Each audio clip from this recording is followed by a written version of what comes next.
Good evening and welcome to the Boardroom, our first Boardroom of 2018, and we got an exciting year for you. First of all, the Boardroom is a group that Mr. John Brown and I started about 8 years ago now. We were watching the Shark Tank and thought what a great educational film it is, but we wanted to look for our own deals, and we wanted to make sure that it was educational as well as entertaining. So that's been our goal, is to be educational with it. So each month we have a presenter that comes in. They do a 15-minute presentation. Then we take 15 minutes worth of questions from the panelists, in which you get to answer, and shorter answers are better so we can get more questions in. And then we take 15 minutes worth of advice from the panel. During that time, the presenters aren't allowed to speak. So no matter how much you want to, you can't speak. You have to sit there and listen. The best part of it then is we go to the audience afterwards and we take audience advice as well. During that time, no questions, only advice, and you can't answer any of that. Now, you can take a bunch of notes, and at the end, we're going to give you 2 whole minutes to say anything that you want to say at the end. Unlike the Shark Tank, we're not going to tell you that this is the deal and you have to take it now or you're dead to me. We're not going to do any of that. Generally, what happens if anyone on the panel is interested in investing, we get together afterwards and we talk financials and we talk more about the deal. Last 2 companies that presented here, I have had in-depth conversations with, and they continue to move. So it's not necessarily a fast opportunity. I'm a different investor than a lot of people, and I tend to want control. And I'm learning, like listening from Mark Cuban's, where he never takes control in the business. Don't use that against me, by the way. I'm not there yet. But I do tend to like to take control until I'm out of the investment, or at least the investor group is out of the investment. This is a presentation to certified, accredited investors only. This isn't an opportunity for the general audience, those here or those on the camera. We're not selling securities, so that's not what this is about. I hope you enjoy the presentation, and without further ado, let me introduce Ted from Yursell. Ted, come on up. Thanks, Charles. So much. Again, I'm Ted Pielmeyer with Yursell. I'm here with my partner, Kyle Glenn. Will be joining us during the question and answer period. And our team, I wanted to say thank you again to John Brown and Charles. Thanks so much for this great opportunity and the panelists. And thanks for all you folks coming out to hear our story today. Yursell is the safest, easiest, most profitable way to sell your own car yourself.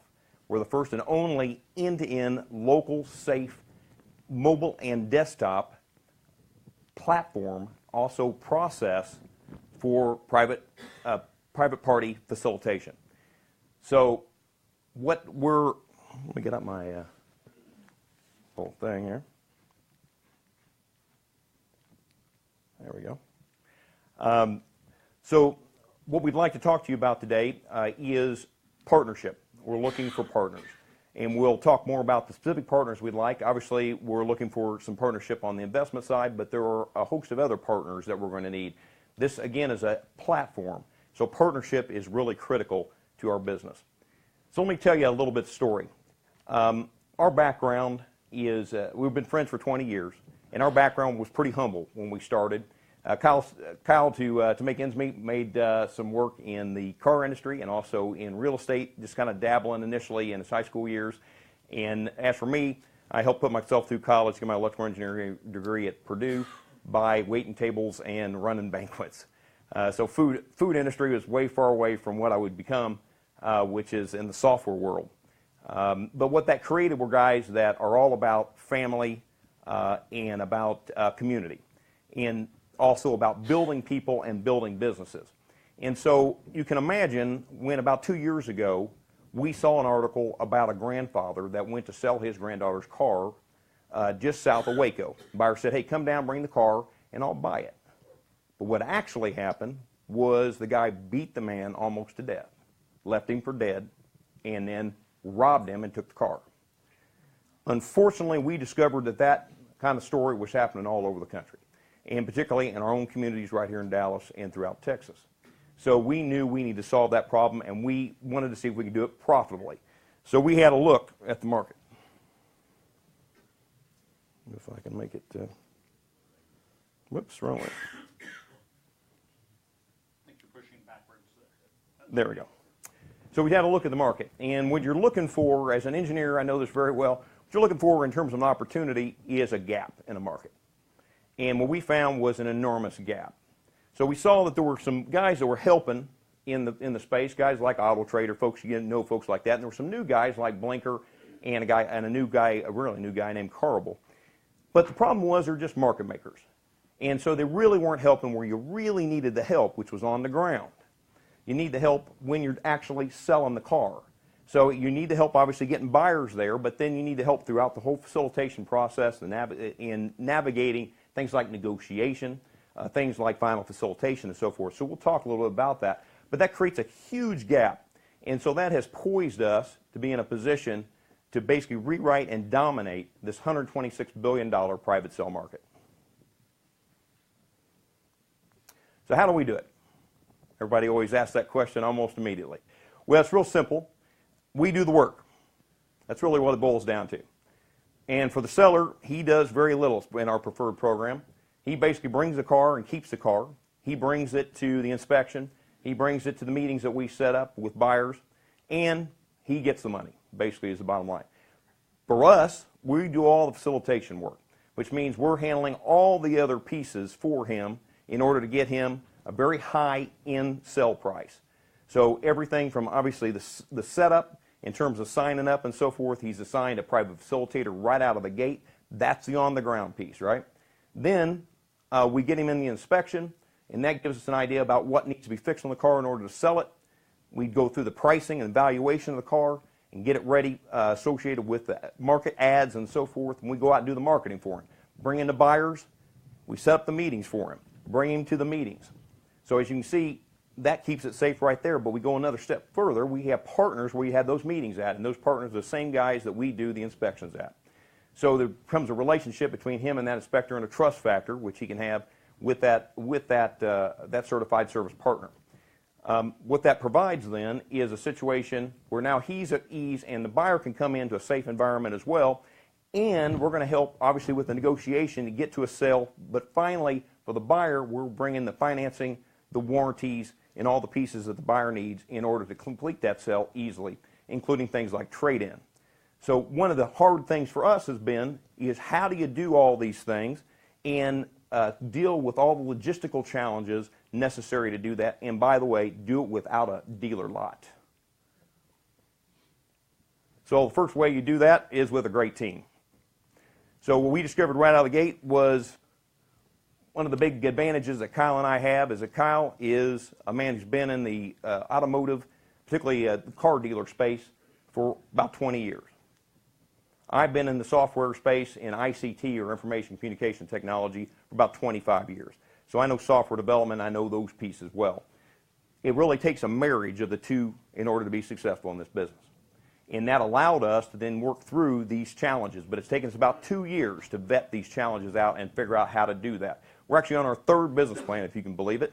And this third business plan is vetted down to a very significant level, which allows us to build the business on a bread and butter business, which is the sort of dealership model, but have a completely new opportunity within the private sale space, which is 30% of that used car market, with the used car market total of about $420 billion. So it's, like I said, it's about $126 billion by 2013 numbers for private sale, and it's growing every year. We think we're going to help grow that even further because we're able to make it such a great process and a great experience for both the seller, of course, which is our primary customer, but also the buyers. We can't see, Ted. I'm sorry. I'll move over one more step. Is that better?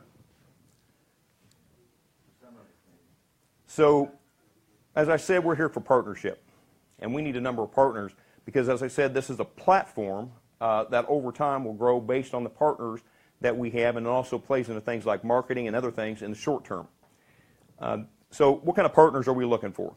Well, we have an extended team. So today I'm very fortunate to have Colin Perkins, our developer, who's on our team. He's tremendous. And our custom website, which will come after the one we've already launched, we'll talk about that in a minute, is big time due to this man in terms of some of the unique things that we have on that site.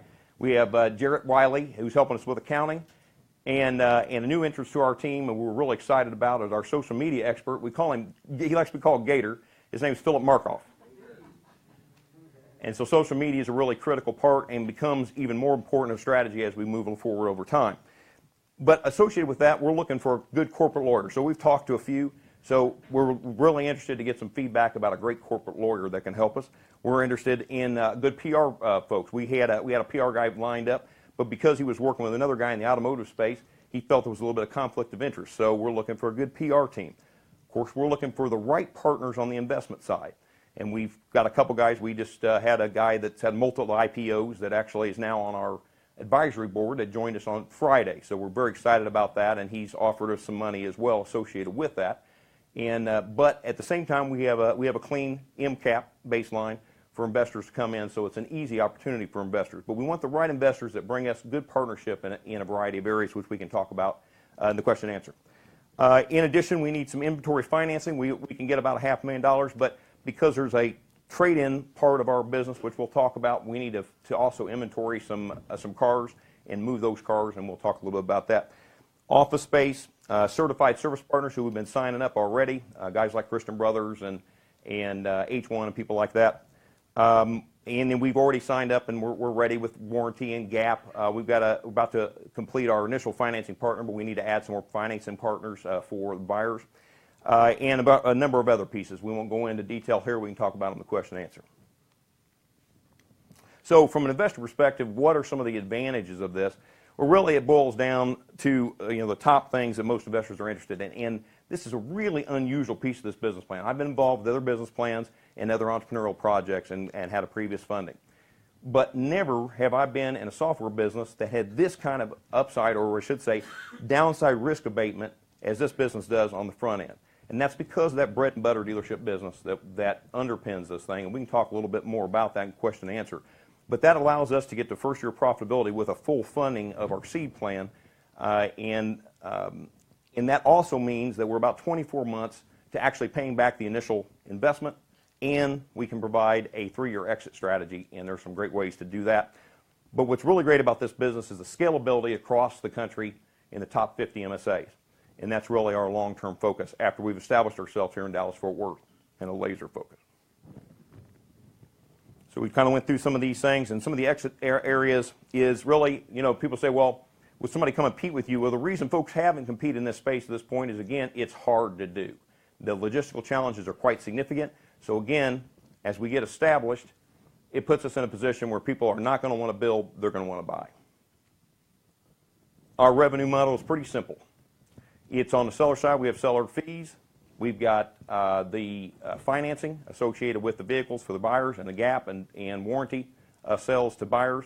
And then we have a trade-in piece where we bring in trade-in cars from buyers that don't want to sell their car themselves but like to have that money initial for the buy that they're making at the moment. In addition, there's a opportunity, obviously, for a seller to also buy one of our cars as well. So there's a great opportunity to double up on buyers and sellers in this plan. Of course, obviously, we get to sell the financing and so forth on that side of the puzzle as well. And there's an opportunity for some ancillary marketing revenues over time as we build this partner base. So I won't go into detail of value and pricing, but I encourage you to go to our website, yursell.com, yursell.com, and you can take a look at the value associated with this. But our preferred program has about $700 in value, almost $800 in value, and actually we'll be adding to that value because of some of the other pieces we're bringing to the table. For example, in our preferred program, you get a free warranty for the buyer, 90-day warranty. You get a free inspection when you come in. That's about an 80-point inspection for one of our big partners. You get a free Carfax coming in and some other goodies on the way in, and we can do that at pretty low cost, as you can see, as little as $49.99 at full retail, and we've been discounting that, of course, on the front end and the standard program, and also on the preferred program, still just $99, and you get all those freebies that I mentioned. So from a marketing branding perspective, how do we get out there and get those customers, right? So we basically launched the website about two months ago, our initial launch website, and we've been refining it ever since, including putting all the social media engines and so forth in place to now at the first of the year, to really feed the beast, if you will. That's what it's really about. That's what Philip's about, that's what Gator's about, and helping us feed that beast in the best possible way. In addition to, again, this is a twofold business. We have the online side and you got the offline pieces. And so things like PR and your traditional radio marketing that a lot of car dealers do and so forth is very, very good for us. And so when we talk about investment, really what we're really looking for at this point is investment towards marketing money in order to get out there and finish off our kind of proof of concept, moving into a full launch scenario where we can bring on our custom site. So when we talk about that, we're currently, as I said, we're currently deployed with our initial launch system, and we're adding additional pieces to that right now. And then we're going to migrate to our custom site. And the custom site is like nothing else on the internet. I really encourage any potential partners in the room, including investor partners, to come join us for a little demo of that guy. It's pretty amazing. So to wrap things up, we are poised to dominate and rewrite the private sale industry. It's about a $126 billion market, and we think that's just tip of the iceberg. We think we can grow this based on its platform baseline into the remainder of that $20 billion market, which is the used car market overall. So what do we have to offer? Large underserved market in the private sale space, big gap we're filling. Reduced risk business. And, of course, end-to-end first mover advantage. We want to establish that advantage and double down on it as fast as we can. But that means, good news for us, because we're starting to add investors to the table here, is that the train's leaving the station. So if whatever partners in the room and any of those areas that I had up there, we'd love to talk to you immediately, get on board the train with us. As I said, we're currently, here it comes. We're currently doing the proof of concept. We quickly want to move to full seed investment. And we're talking about, again, 1 year to profitability on full seed investment, 1 year to profitability, 24-month payback, and a 3-year exit. So it's an excellent opportunity. And then a great opportunity with mezzanine financing to move across the country in top 50 MSAs. So again, we encourage as much feedback as we can get. Thank you so much for coming, and thank you for the opportunity that we've had today. And man, you were perfect on the 15 minutes. Congratulations. Matter of fact, you have an extra minute. And in that extra minute, please do clarify how much you're looking to raise and what you're offering to the investors for that fund, for those funds. Well, we'd like to talk to folks about that. As like I said, we came in here with a clean MCAP. We've got some investors that are sitting at the table right now. They actually sent us here today to see if we could bring other investors to the table and sit down and talk about that exact issue. We need a minimum to finish off our proof of concept, another 100,000 minimum, and a lot of that will go towards marketing. I also want to get Colin on board full time so we can finish off the custom site and be ready associated with the dealership license and so forth, and getting out with some more capabilities even than we've already got in place. And so we'd like to talk about that in a little more detail in a more deep conversation if we can. And how many of your current management team are owners and have investments in the business? Basically, it's just me and Kyle, and then a small piece Colin has associated with our development. And how much have you guys put into it yourselves in cash? So when I started this over 2 years ago, I set aside $100,000 for both my living expenses and also to put in the business. I have definitely burned through that plus. So I haven't added it all up, but it's quite a bit of money. Kyle's put in some money as well. And Colin's actually started to burn a little money too on our behalf. So yeah, we're writing checks. Okay, John, start it off. In order from the most going down, what are your revenue sources? Your various revenue sources in this concept. So I'll tell you the biggest thing for us, especially going over time, will be financing. We see that, and the great news for this business too is because of the way we have created around a platform, we can actually centralize our teams. So unlike, let's say, a traditional dealer that has all these different locations around the country or around an area with different offices, we can have a centralized office for the whole country in every single market. We can operate finance and even trade in and the rest right out of that same office. And there's a way we can do that associated with the system. We're eager to talk to you about that. And then secondarily, the trade-in revenue, especially early on, is very good. That bread and butter piece is good because we can also rebalance our inventory and pre-stock our inventory with auction cars on the front end, which of course help us get more sellers up front and obviously get a lot of revenue on the board quick. But assuming you get your money right away, What do you consider your three biggest challenges?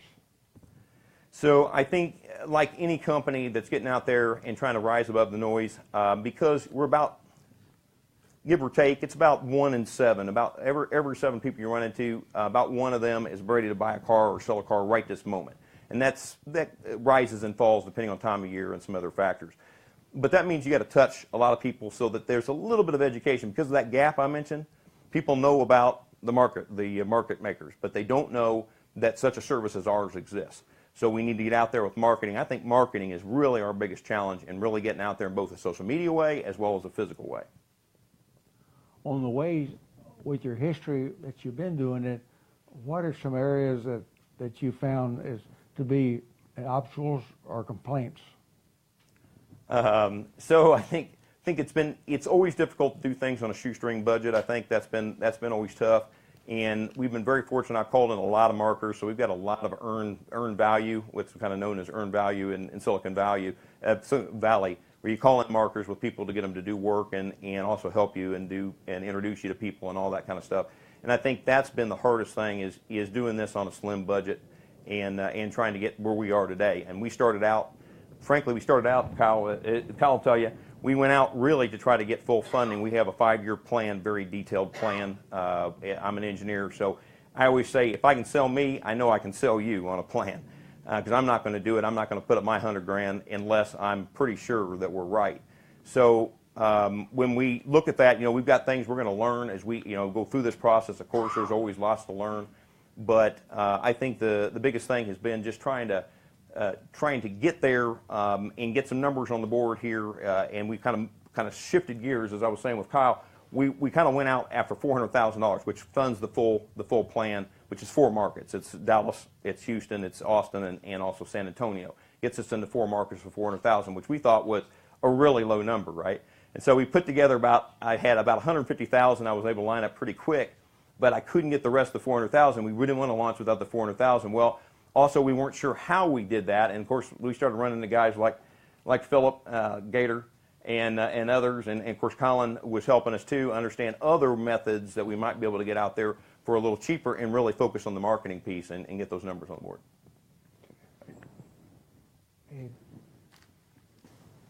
So, in 3 years, what % of your revenue is going to come from the private sale versus the trade-in part of the business? Oh, private sales, 80%. 80%? Yes, sir, and more really.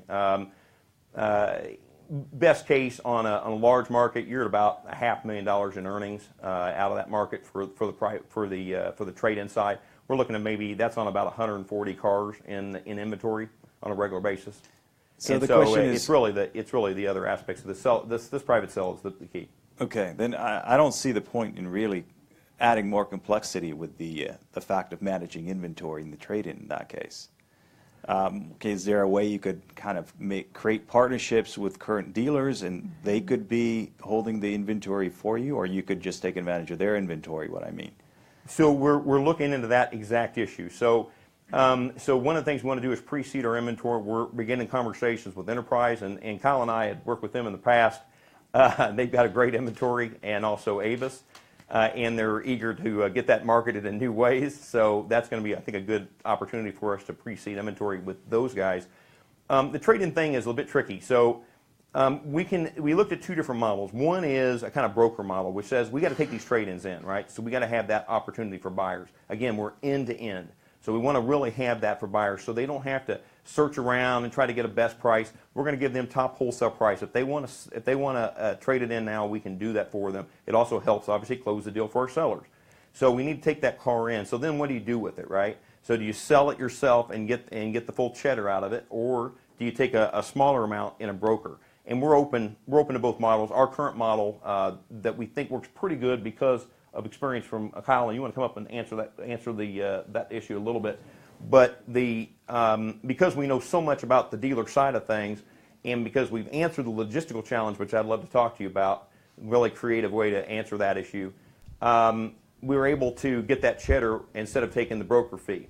But we'll still be brokering out some of those cars too, because you can't take the world in, right? So that's also there. Plus the other piece was we wanted to get these investors in place and being able to offer some downside risk protection on a software business that has great backside on it is really unusual model. And so we kind of like that. In fact, we like that a lot, actually. So we like everybody else, we'd like to get paid at some point ourselves. So that's our thought on that. But we'd love to talk to you more. And if you think that the broker model is better, we certainly are open to that, Bud. So one more question. I love the white glove service that you're providing to your customer, but how do you scale? Can you just explain a little bit more how your centralized office can support customers nationwide? So when a customer wants to sell their car, what are the touch points and that a customer service rep would do with that customer? Mm-hmm. And is it via phone, is it in person, email? How does it work? Well, so that's an excellent question, actually. So what we did was we were able to really sort of chop out so much of the overhead in this thing. That was really the key. And part of it's platform that helps us do that. But really boils down to these private facilitators and our process. And then when we talk about platform and this ability to centralize these offices, which you were talking about, particularly centralize even to a single office, because as you know, coming from the telecom world, wireless data is a wonderful thing, which means we can do a lot via video. We can actually take in trade-ins via video. We can talk to you about how we do that. And we can get actually a good price on a car and not get burnt on a trade-in and do it all remotely using our private facilitator as our hands on the ground. So we can actually centralize all these pieces, including financing and the rest, and do that on a national scale as we scale market to market and get there pretty straightforward. Plus, what we discovered in recent days, as I said, we've been learning about how cheaply we can move in a market, right? So originally we had about $150,000 allocated per market in order to enter a market. So in my 5-year plan, I was mentioning, right, I had $150,000 for going to Houston, $150,000 going to Austin, $150,000 going into San Antonio.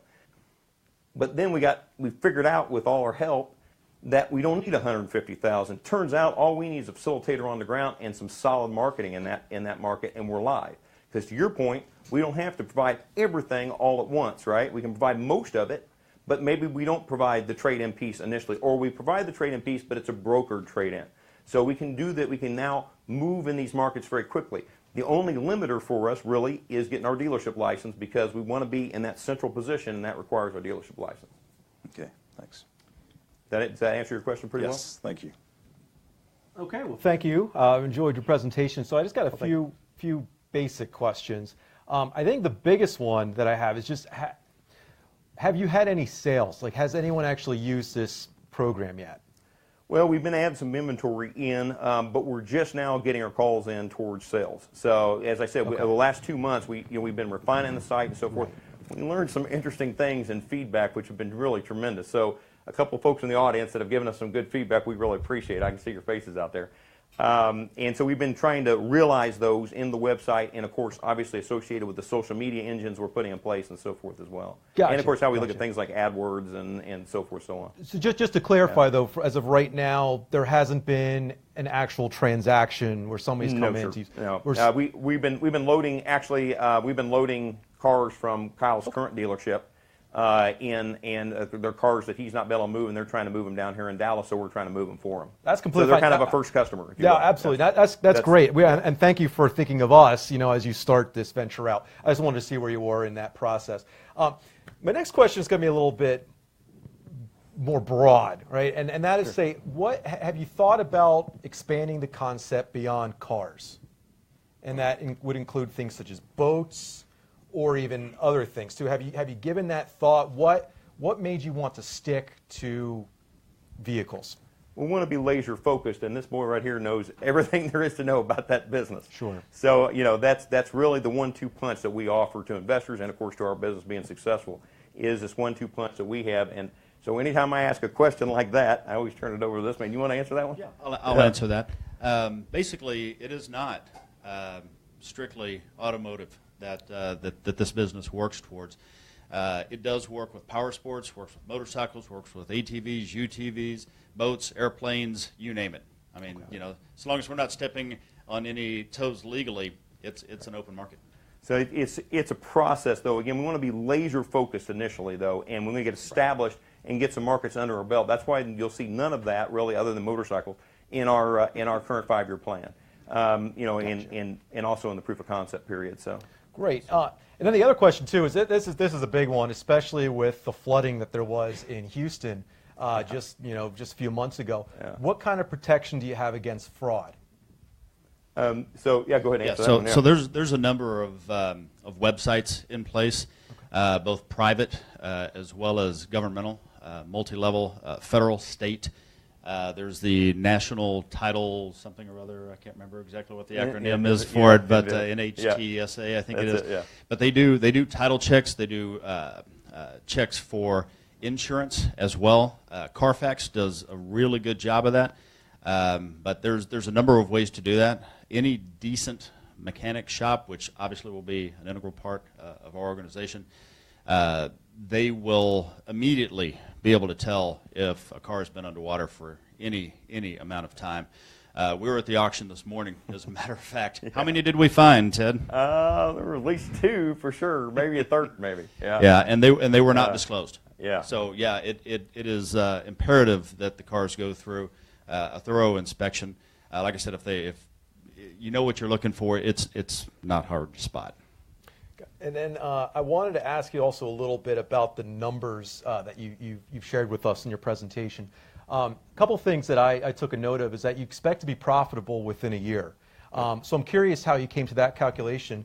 And then the other question that I have is that it sounded like you're going with a flat fee to use the service that would be on the, let's say I'm Joe, car seller, looking to get rid of my car. I decide to use your app. Am I correct that it wouldn't matter what kind of a car that I would be selling, I would be paying the same fee? So there is an upper limit of 26,000, isn't it? 26,000. Okay. That then the fee increases a bit, but it's not over. We're not trying to get you out with the fee. Again, we're looking for that financing. We're looking to sell gap. We're looking to create this long-term relationship with these customers. And because we get to play on both the buyer-seller side, which has never been done in the dealership world, we just see the bigger opportunity is really around that. So the fees are just to help us try to cover costs. We make a little bit, but it's really not there. Yeah.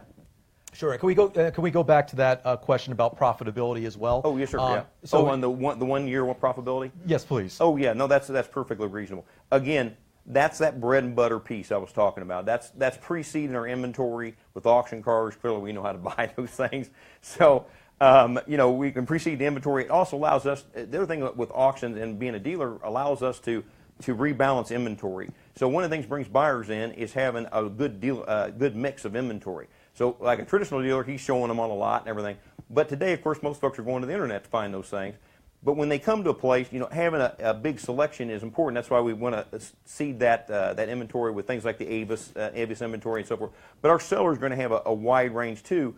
But each market and on any particular month, there may be certain cars we know are really hot that month that we're going to pop in there from auction, for example, in order to precede that, or maybe we're getting some in from trade-in, and then you do the rebalancing. To your point, you move some of those out to brokers and so forth. And this guy right here knows how to balance inventory like nobody's business. Every day. Yeah. Does that answer your question? And why we did the first year profitable? If we just follow your model with more of a broker piece, then we'd be a little bit longer to go profitable. Okay. Yeah. Okay. I have a lot of questions because I feel like I'm oversimplifying it in my mind, and I feel like here's what's making me nervous about this whole thing. Sure. Is you guys are saying you need $400,000, and you're using the term to take it to a proof of concept. Oh, no, that's the seed level. I'm sorry, I didn't mean to confuse. All right, ma'am. but still, I feel like there's a lot of aiming happening right now, and so I have a couple questions. Sure. How many transactions do you plan to make in the first year to hit profitability? We're looking at it on let me just say it like this. We can get into the numbers with you in the detailed numbers, and we can go into those if you want. We can talk about how much it costs us to get a customer. We can talk about what the value of that customer is and so forth. But if you want to talk about the details of some of the more intricate details like you're talking about, we need to have a more deep conversation. I'm curious how many customers you think you need in the Dallas-Fort Worth area to hit profitability in the first year. So way we've structured this is around what it costs us to get a seller. So we're looking at what it costs us to get a seller, what it costs us to get a buyer. So what's fascinating about that conversation is we pretty much know what it costs to get a buyer. But we don't know, in fact, no one knows what it costs to get a seller in this market. So we've set it a really high number, which is about what it costs us to get a buyer, and that's about $150. We think that number obviously we've been beating on this for 2 years, so we think that number really is around $50, $75 actually. So a good half or more of what we're targeting at. But then what we're doing is we're approaching this from two ways when we look at the numbers. We're looking at it from what it costs us to get a seller or a buyer, and then we're also looking at a maximum penetration on a market-by-market basis. So the market is very poorly penetrated today. It's a heavily underserved market at $126 billion. So there's a lot of market to capture, but we don't, we're not up here saying, we're gonna get 5% of that market, we're gonna get 10% of that market. All we're saying in our plan is we're gonna get 1.5% of each of the markets that we're going in maximum, and we look at it on a national scale, really around 1% on a national scale. So, and that's all we need in order to produce some really maximum returns. And so we'd love to sit down and talk to you about it. So I don't want to go into the nitty-gritty up here, but I can show you. Like I said, I'm an engineer, so if I convince me, I think I might be able to convince you, I hope, and we'll certainly give it a good try. Okay, so you said you want to do just Dallas first, correct? Yes, I know ma'am. you talked, but so you want to launch in Dallas, prove it, and then move out into the or Austin, Houston. We'll replicate. Okay, Yes, so your bread and butter is really finding the seller. That's what you want to protect. That's what you want to do, is offer this white glove service to the seller. that's right. So marketing efforts, are you putting majority of your marketing money in all this marketing you're going to do, is that to find sellers? That's the majority. So, for example, for our proof of concept, the majority of the money we're wanting to spend there is on marketing. And then, let's say the $400,000, for example, 30% of that money approximately was on marketing alone. And that's with building out everything, doing the dealership and bringing cars in, all kind of stuff going on in that plan. But 30% was still marketing money, and every dollar above that. So we also talked to investors, for a while there, about $500,000. There was another $100,000, but they said, "What are you going to use that $100,000 for?" Marketing. So we got to rise above the noise, and we want to propel our work in social media as well in doing that, and also our offline work. So when we're doing PR and we're doing, we're hitting radio spots, and we want to merge all these pieces together. Okay, so, and like I said, I feel like I'm oversimplifying this. I haven't sold a car in a while. I apologize. Yes, ma'am. But couldn't you just go on Craigslist and all these places where people are selling cars and reach out, hire, instead of a whole social media campaign and trying to find that person at the right time if they want to sell a car, while you're proving the concept and getting customers, have some, hire a bunch of people to reach out and say, "Hey, I see you're listing your car. We have this great service that we protect you. Would you like to serve with us for just $199 or $149? Is that too simple? No, we'd love to talk to you about that model. If somebody suggested something a little simple, I think that simplifies it way better. So that's something we definitely would entertain doing. Because that takes a ton of monetary need off your plate, and you can prove the concept, get some customers. Okay. No, I like that idea. Thank you so much. Okay. That's great. Can you give me a quick bio of you? What is your background? So again, I am a 25-year veteran of ICT. I got an electrical engineering degree from Purdue. That's where it all began. And Abe and I had some interesting conversations about being engineers and working for Verizon, for example. I rolled out wireless data for Verizon. I was controlling their super region, the Midwest. It's a 5-state region, and also rolled out their national program for wireless data back before these bad boys didn't, they didn't do very much. It was just a kind of a dumb voice phone, and then you were trying to do data across the link, which was a lot of fun, actually. Those pioneer days were great fun. So that's kind of where my beginnings were. And as I said, when I was a child, we were incredibly poor, so it made me really focus on community. And so one of the things you saw in the investor piece was how focused we are about being integrated in the community. One of the great things about this, we get to solve that safety issue, which is really important. And that's really important to me on an emotional level. Because obviously when you're running a business, as you guys all know, you're starting a business up, it is your life. You have to give up everything. And so it is those emotional attachments that allow you to put in extra hours when you just don't have any more gas in the tank. We really, really feel strongly about these things, and our model allows us to really integrate in the community. And so that plays very well off my background, which also has all the software components and all those pieces. Does that explain your... Yep, and your partners, what's your quick bio? Yeah. Quick bio. Well, I guess I've been a serial entrepreneur for a little over 30 years. About 80% of that has been self-employment. I started, first business was coffee, actually, and owned a couple of coffee houses and a cart, and we've talked about that earlier there. From there, I owned a trucking company. I've been in the real estate business. I owned a mortgage brokerage, mortgage processing company as well, both on the residential and commercial side. And then I've been, in and out of the car business for right at 20 years. And most recently, past 5 years, six plus years? Right. Yeah, 6 years, I guess. I've been taking companies from a completely failed status and turning them around. We've taken companies from doing 20, 30 cars per month to over 200. Where I'm at now, we took a company that was within 90 days of closure, and we're averaging about 35 to 40 cars per month now. We were able to secure and purchase a new facility, so we're no longer renting, which is nice, and that's kind of where I've been. Any failures in your businesses? Oh, man. I wouldn't say I've had failures. I've had companies that underperformed, and I moved on from, but haven't lost money on one yet. And what is your 3-year exit strategy? How do you plan on exit? So we think there's a couple different great sides there.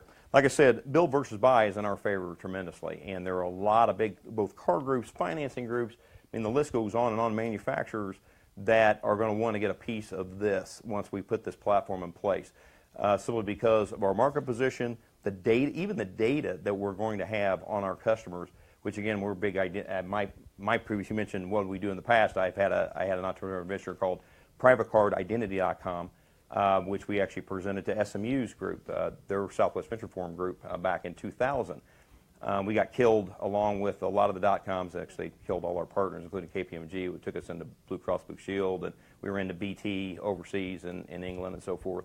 And so that was a bit of a sad story, but a great learning experience, I think. But when the money dries up, the opportunity dries up pretty quick, and our partners got, like KPMG went from 10 units to like 35 or something. So, but we really think build versus buy is in our favor. And then also, there's a certainly you could look at IPO. I think really keeping it private is better. There's also an opportunity to bring in franchising and to offset things that way. And you know, we're not sure if we want to. We think this is something we want to do long term, simply because of the platform allows it to expand and go in new directions.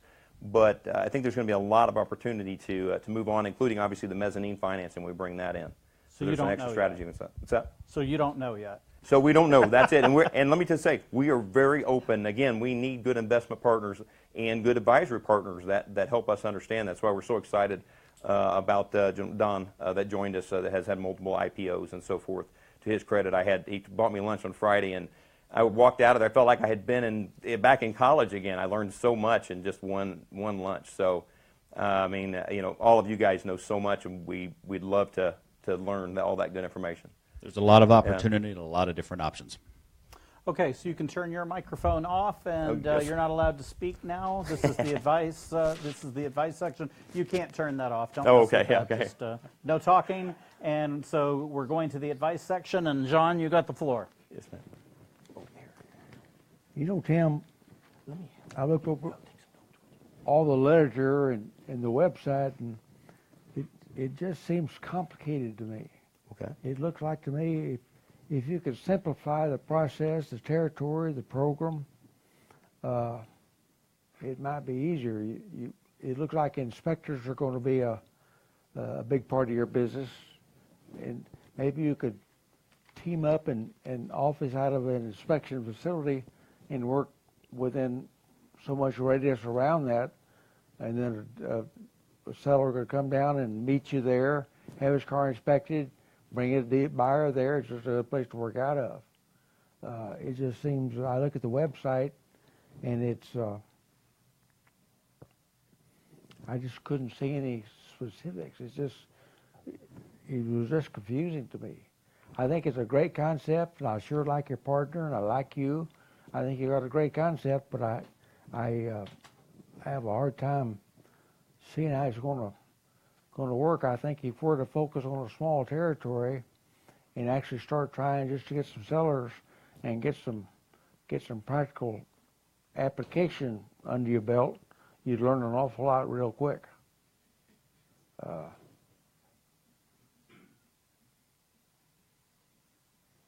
turn it over to you, Abe. I agree. With the simplification, it has to be, everything about your business needs to be simplified. Even the process, I think it will be good in a future presentation to investors, simplify the process or maybe create a visual of every step from the time a customer, a seller, goes to the website to the time they sell it to their to a buyer, and the different points, touch points, like I said, of how do you interact with that seller to provide that white glove service. It wasn't very clear, and that needs to be clarified because that's the value you're offering. That's what you're selling, and I didn't see any of it. So that's very important. And then keep it simple. If you guys are really good in trading cars, doesn't mean that it has to be part of your business model, right? It's still, I think, your core, which is a platform providing that seller-buyer opportunity, is what you need to sell. Try to find another solution for the trade-in. And then the scale aspect is what concerns me, is if you're really creating a platform that's going to scale on a national level, there's no need to go through different cities, right? Why don't you build up the platform that could go national overnight? What you need to do then is follow kind of the smart techniques of just reaching out to those buyers and sellers to connect them with each other. And if you move the inventory aspect of the business, I think that will allow you to be more flexible in targeting the market nationwide versus city by city. Yeah, I agree. But first off, let me say this. I was sitting at home earlier today, and I'm watching the news, and my fear was that I'm going to be driving through Siberia to hear a presentation by a couple of used car salesmen. Fortunately, none of that happened. Right? The road was fine, and I thought, you guys come across, you want to like you right away. You guys have a great tone in this presentation. And so I think it's really just tweaking the concept, and we have some ideas, I think, about that. Now, first I want to say this. I love when you immediately started the presentation by telling that story about a horrifying experience selling a car. I'll tell you my own history, too. About 12 years ago, I was living in Florida. I was in Tallahassee. I bought a car off of eBay in Miami. It was a BMW 3 Series. I drove all the way down, or I had to get a buddy drive all the way down there, and I get there, and it was a nightmare scenario similar to what you described, although, I mean, and fortunately for me, the worst was that the engine was seized over, and I'm stuck with this car that, I basically have to, immediately after buying, I have to spend, $4,000 worth of repairs. eBay stepped up and helped out, but still, the idea is that the selling a car online is something that is horrifying to the average person, right? It's one thing to sell an Xbox or a PS4. We're comfortable doing that. We can go on Craigslist or we can go on 5 Mile. There's a number of different apps. We show up, we go to a spot, there's a video camera watching, and that's fine. But the issue is that for selling a car, it's a completely different beast, right? And so I understand the value. The analogy I would use is I see so much value, and I see what you're talking about. Right now, in its current condition, I almost see that it's stuck inside like a black box, and we just need to figure out how to get that box to open, right, and just shine. And that's really, I think, when there will be some value here. So I just have a few other specific points that I wanted to mention. The presentation, at times it was a little confusing. And when it wasn't, we really heard more about the side of the sellers. And we didn't hear at all about, there's two sides to the coin here. One is somebody has to sell the car, and the other side of the coin is somebody's got to buy the car. And we heard all about selling the car. We really didn't hear too much about buying the car. I agree that I think, if you could walk us through, step by step, possibly show us how the app would work or the website would work, I think that would probably make us maybe a little bit feel a little more like we know what this product actually is. The other thing I noticed in the presentation is that you talked a lot about the investor side and stuff that would appeal to an investor. And my philosophy on it is that a really good product, a really well-described product, is so good that you actually can trust that the product will sell itself, and you don't even need to really talk about the investor side and when it's going to break even and whatnot, because it'll just be pretty clear just because the product is so outstanding. So I think that focusing a little bit more on that, I think in the future is probably going to be probably the most beneficial thing. I think the other thing I tried to allude to was the pricing on it. I understand that there's a cutoff of maybe $20,000 some dollars, but the idea is that if I am selling a Geo Metro from 1992 for $400, your price is actually going to erode my profit entirely, right? In fact, I'm actually going to pay almost just as much in the fees as I would actually for money that would be exchanging hand coming into my own pocket. So I think that one simple thing that I would suggest would be then to tweak the pricing onto something a little more variable based on the value of the car that's being sold itself. The other thing that I wanted to mention too is we're coming full circle. We're going back to the marketing. The issue is that when Target does a commercial, they have customers that are going into their stores every week, right? And they're buying stuff. The issue is that from a marketing standpoint, we got to sell it to the potential users on the seller side and also sell it to the potential users on the buyer side, who are really probably only buying a car maybe once every 10, 15 years. So it's the churn, right, of customers is going to be very, very high, which is again why I think that the marketing side to it is so important. Where I see potential value is I love the idea of reducing the risk. You're in some ways, if you've heard of Redfin, which has really changed, I think, the mortgage industry. Mm-hmm. One of the ways it's changed is because when you go and you get a tour of a house, their realtors are not making commissions. They're paid a straight salary, so they're actually on your side. You have the potential to offer a very similar thing because you have arbiters that are not taking anybody's side, and if it's a bad deal and you're doing the background, they can potentially warn the seller or the buyer of the vehicle and potentially save face that way and make it a much better situation for everybody. So here's what I want to do. I've talked to some of the past presenters. I think we've been able to work out a lot of value in having them come to the Entrepreneurship and Family Business Student Club at University of North Texas. I would love for you to come out there. I think the biggest thing that needs to really be a focus area is the marketing. These students are fantastic. They live and breathe social media, right? They understand this stuff. And I think that if we got them, they could help you out a little bit on the marketing side, potentially also on the presentation, emphasize a few different areas. I think maybe that might be a way to reach that value that's inside that black box. So thank you. Thank you. All right, so I just want to say I love the concept. I love the story that you came out with. I love being a female. I'm not going to go to strange places and sell a car.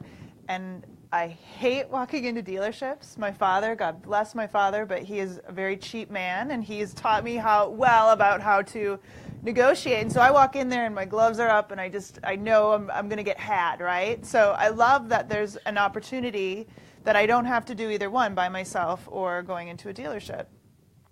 As the others have said, though, it doesn't, and what I said earlier is it doesn't have to be this complicated. And I would prefer the idea where you don't deal with inventory, you don't have to get a lot, you don't have to sell. Partner with somebody where you can pass those cars off, get a deal, whatever it is, but that's just one less headache. If 2 years down the line you see that you're missing out on a ton of money and opportunity, it's always something you can add later. But what I want to see you all is just get out the gate and go and do something. Like I said, you don't need $100,000 in marketing money right now to go. Call these people, say, hey, I've got this deal. I mean, I do real estate, and I was hustling my rental house out in Scottsdale from Texas. Like, you can do that. And so you don't need a big fancy website to hustle out the car. Like, call these people, hey, I've got a better opportunity for you. Would you want to try it? Maybe you're not going to get the margin on the sale right now, but you're going to get customers and you're going to get the stories.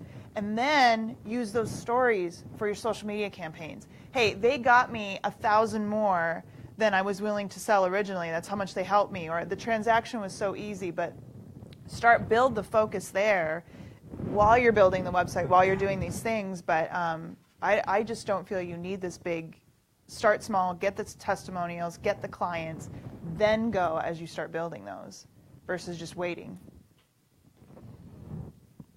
I really enjoyed your presentation. I too liked the story behind it. One of the many things that I do, or I have done, is I am that used car, the guy that Dr. Penny doesn't want to drive through Siberia to see.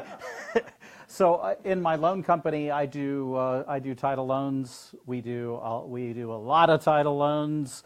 And so what I did is I started a used car lot in order to take in all the cars that we were needing to make look good, and resell. All of that was a good idea. The thing I failed at miserably is hiring the right guy, and I'm sure, as you know, in the car business, the guy you put in charge is the guy. And I got taken for a whole lot of money, probably $500,000 just in losses. It's the biggest one I've ever taken. There is a lot of, and I'm not sure this is your business model or not, and I think I would be a good partner with you. I think I have a lot of great knowledge in the industry. I'm very interested in what you're doing and can be very helpful, I think. But if it fits your business model, there is a huge opportunity to take in cars from all of these title lots that have to take these cars and do something with them, because it's a waste of my time to have my manager to go out and go to the auctions, to do any of that. Just having a company that will take the car in, that will make it nice, put it out, sell it, and keep my managers out of it. You could probably, you'd be getting thousands of cars a week if you took on all of my competitors, if that's your business model, but it probably is a lower valued car. I'm very interested in further conversations with you, like what you're doing, like you, and look forward to conversations. We're going to go to the audience now. Just as a reminder, when you take the microphone, make sure the microphone's close to your mouth. Stand up and look at the camera, please. So who has some advice? No questions, please. Advice for our presenter.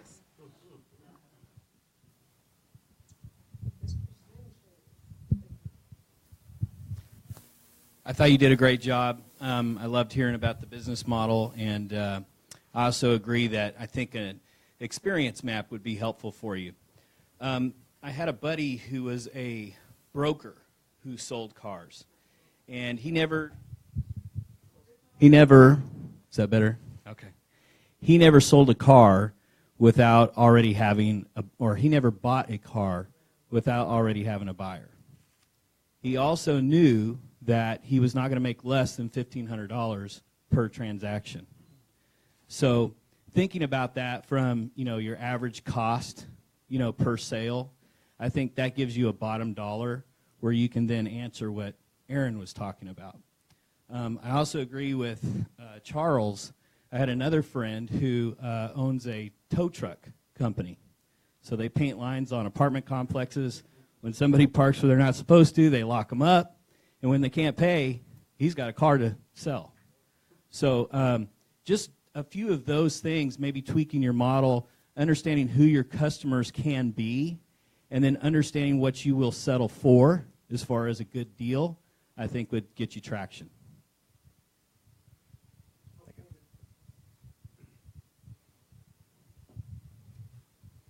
Well, I enjoyed your presentation. I think the concept is really cool. There are a lot of moving parts to this, and maybe launching in 4 different cities at one time isn't the best idea. You guys are both here, and you understand the car business. You've got the numbers figured out. There are pieces that you guys are kind of hedging on. What do I do with this? What do I do with that? Do we handle the inventory, or do we broker somebody? Figure all that out right here in Dallas. Launch this thing, make it run, and then see how you grow it. But I think what you have, and with the knowledge that you have, just get it going and get the testimonials like she was talking about, proof of concept, all of that. So I would say start here and go big, then spread out.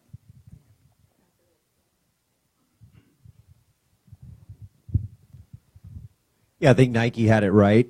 They simplified it in 3 words: just do it. I think you need to pull the trigger and start proofing that concept right now. You've got a market, you've got partners here in Dallas, you've got a lot of the framework and the structure put into place. I don't understand why you haven't done it yet. I think that may be the next step is to just do it. Just go forward and do it. You know, you've got a lot in place. Why not? The other thing is clarity. During the speech, fantastic job. You're an excellent speaker. Very clear, direct, to the point. Phenomenal job. But there was a lot of confusion. I'll agree with a couple of the panelists here. There was a lot of confusion, and I'm a left-brainer. You're obviously a left-brainer, an engineer. And I could understand a lot of it, but I think there needs to be more heart. The story was fantastic. There needs to be that visual of here's the process. And I think I'm kind of reiterating what they said, but I think that would help a lot, is to put the heart into it, find out where that right brain is, and that may be him, I don't know. But find out what that is and deliver that, because that's what people want. People buy on emotion. I like the just do it part, definitely. And it was really nice getting to learn about both of you, and the story that you shared makes a big difference. And we have a radio broadcast that we've started, so One Nation Under God. So I really appreciate that you're going to be helping women when they're buying cars. Like you said, we want the safety piece. And when you get your marketing dollars, come to us, because we'll talk with you and work with you, make a really good deal. We have 6 million people that are listening every Sunday, so every Sunday afternoon, maybe we'll give you some more airtime besides just a commercial, so you can get that story out there. I think you have a great concept. Thank you.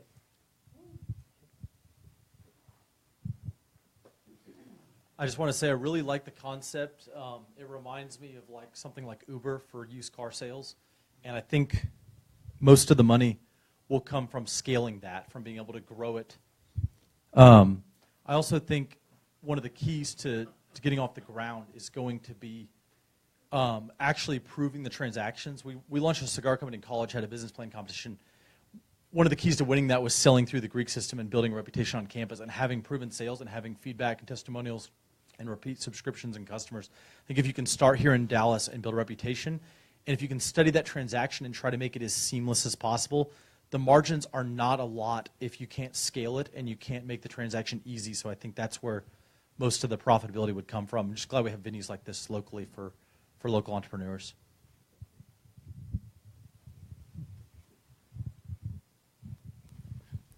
Great presentation.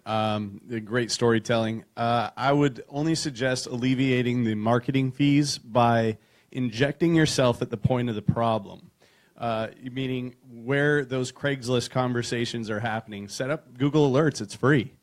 Jump into those conversations. If you want to buy an agency platform like Nuvi, jump into those conversations on social, preferably in the persona of the victim. And then two, find those outlets like that radio station of people who could easily relate to this with the similar persona.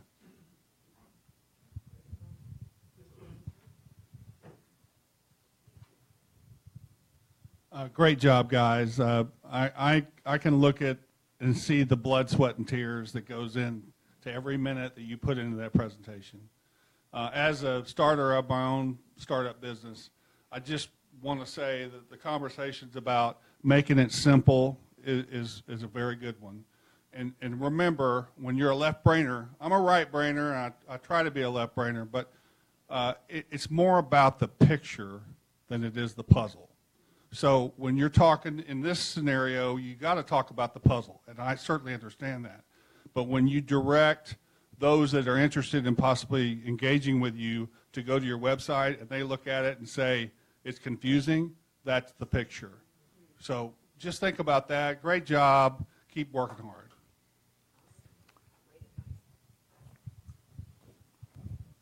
I got to second that. Great job, Ted. Very articulate, just straight off the cuff. Boom, boom, boom, boom. You had it going really good. Probably from the investor side, the biggest part I didn't really understand is you're talking about the different ways of monetizing it. You weren't very clear on how you're going to make money on the financing and the inspections and all that, where that money comes from. Surely $49 is not going to blast this thing off to space. So it's coming from other areas. And I know a little bit about the car business, so I kind of understand that. But people that don't know, I think they may not really understand how you're going to make that money. and to what degree that's going to look like, because you're probably really getting into more of the $1,000, $1,500, $2,000 per transaction income, but you didn't really clarify where that's coming from.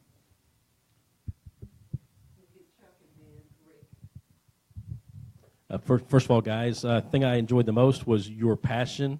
Your willingness to sink your own hard-earned money is always a good thing. But I do think there's a few things that we may need to consider here. Number one, the model of used car sales, like one of the mentors over there said, is something that doesn't take place very often. The customer acquisition cost could be substantial. Therefore, to acquire the buyer and the seller, you're not going to get the benefit if it was a recurring revenue model like some of these shave clubs and things. So that's going to be something you're going to have to always kind of fight to get. The second thing is you talk about maybe warehousing the cars in a lot or something, that cars are depreciating assets, as you guys know from in the car business. So most dealerships make their money on the ancillary things like services and finance. And so if you get in the side of warehousing cars, that's going to be like stale bread if you get too much inventory. But the third one I think is the biggest, and that's with a lot of marketplaces. You need both buyers and you need sellers. If you drive buyers to the site and there's not enough cars, they're going to go somewhere else. If you drive sellers to the site and you can't bring buyers, it's not going to be successful. So to find that fine-tuned point is going to be probably your hardest thing. Thank you. Great presentation. Great guys. Yeah, it was a really good presentation. Matter of fact, I think that you would be very good at going to dealerships and pitching this, because you've heard of in-and-outs. In-and-outs is standard right now at dealerships, where people will come in and the dealership will take a small fee. You could launch your first starting phase doing the in-and-outs for dealerships. Then you would be able to prove it and then take it to the next step and then drive the clients, the sellers and the buyers to your site and offer that at different dealerships. Any more questions? Comments? Okay, last one. You obviously know what the heck you're doing. You know it very well. Usually I find that the choke point in many of these operations is the human element, and that is you're only you. Who are you going to find at $30,000 a year to do what you do? How complex is the intake that you're putting on the responsibility of the person picking up the phone and having about all these issues and all these kind of things to do it, and have the knowledge to do what's necessary to place it in these different pigeonholes that you've got here to make money? And the question is that you just need somebody who knows how to sell hamburgers, and where's that piece that's just selling the hamburgers and know when it's time, to push it up for the upsell. I think that's the thing I'm not really sure about, how y'all have taken everything that you're saying and getting it down to the point of what I call the lowest element in the chain.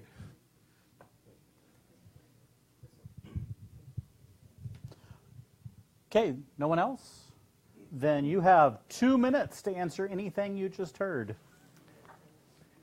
So that's always a challenge. Really great feedback, guys. We really appreciate it. Great ideas, tremendous. And I look forward to pursuing some of those with some of you guys, especially the panelists had some great ideas.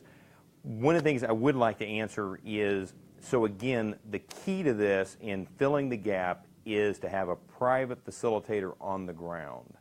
So you have to do that, and that is a complicated thing to do. That's why nobody's done it. Everybody wants to be the market maker, but nobody really wants to make it safe, really wants to make it easy, really wants to deal with the issues that it takes to have a true private sale and make it profitable, easy, safe, local, and all the aspects that folks that are selling their cars want. You remember back in the old days, you take your car and put it down in the corner.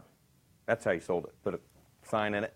That's how you did it. You can't do that anymore, but we're kind of bringing that back in a way, and we're doing it in a much better way, in a much more profitable way for the seller. But again, we've got to have those facilitators. So that's some complication that really can't come out of the model, but I'd love to talk to the panelists that were concerned about that and some other folks in the audience who are concerned about that issue, about what kind of advantage that brings us and maybe we look at trying to move the inventory piece out. And like I said, we're open to that piece. So I'll just put that out there. And again, I'd like to pursue a whole bunch of the notes we took. I know Kyle's eager to do that too. So we're eager to pursue those with you guys. And I just thank you so much for everybody participating today. Give him a big round of applause. Thank you. Thank you, Charles. I appreciate it, buddy. I'm looking forward to working with you, man. Absolutely. So again, thank you all for coming. A couple of dates for you. January 24th, coming up in just a couple of weeks, is the Entrepreneur Expo. We have a booth there. I have a speaking slot there, and it just happens to be Shark Tank auditions as well. So come on out to the Entrepreneur Expo down at the Dallas Convention Center on the 24th, and then February 15th is our next boardroom here. Thank you for those tuning in and watching. For those of you that are here in the audience, hopefully you listened carefully to all of the introductions. You found a couple of people you want to network with. Meet them, hang out, have a drink, and thanks for coming. Good night.